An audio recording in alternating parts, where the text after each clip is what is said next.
Upcoming writers చాలా మంది, వాళ్ళకి మీరు అంటే సలహాలు సూచనలు అని కాదు, వాళ్ళు చాలా రకాలుగా విస్తృతంగా రాస్తున్నారు. ఇప్పుడు మీరు ఎన్నో రకాలైన విస్తృతమైన విషయాలు ఇప్పుడు మీరు టచ్ చేసి ఎన్నో విధంగా రాస్తున్నట్టు ఇప్పుడు కూడా చాలా మంది అలాగే రాస్తున్నారు. కానీ మీరు అన్నట్టు క్వాంటిటీ పెరుగుతుంది కానీ క్వాలిటీ కొంచెం తగ్గుతుందని ఒక అపప్రద అయితే ఉంది. దాని గురించి మీరేమంటారు? ఇప్పుడు ప్రస్తుత పరిస్థితి మరీ దారుణంగా ఉందమ్మా. ఏంటంటే ప్రింట్ పత్రికలు లేవు, అన్ని ఆన్లైన్ పత్రికలే ఉన్నాయి. అంచేత జనం ఏముందంటే ఏదో రకంగా పబ్లిష్ అయితే చాలు అనుకున్నప్పుడు ఏం చేస్తాను, ఫేస్బుక్లోను వాళ్ళ యొక్క బ్లాగుల్లోనూ రాసుకోవడం అనేది బాగా విస్తృత ఫ్రీగా డైలీ రాసుకున్నట్టుగా రాస్తున్నారు. కానీ కొంతమంది మాత్రం చాలా బాగా రాస్తున్నారు.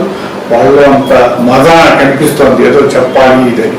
అంటే మనం ఏదో చెప్పేస్తే సమాజం మారిపోతుందనే కాదు, కనీసం ఒక ఆలోచన బీజం మొత్తం రచయిత వేయగలుగుతారు.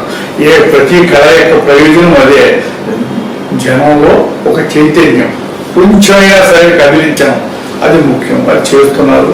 కొంతమంది చాలా బాగా రాస్తున్నారు. రచయితలు కానీ కొంతమంది చూస్తుంటే చాలా ఆశ్చర్యం వేస్తుంది.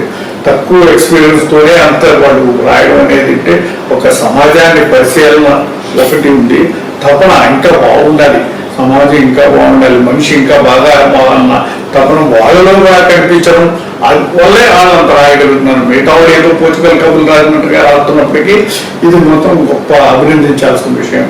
అదంటే వాళ్ళు పాత కొత్త రచనలు ఎక్కువ చదవాలి.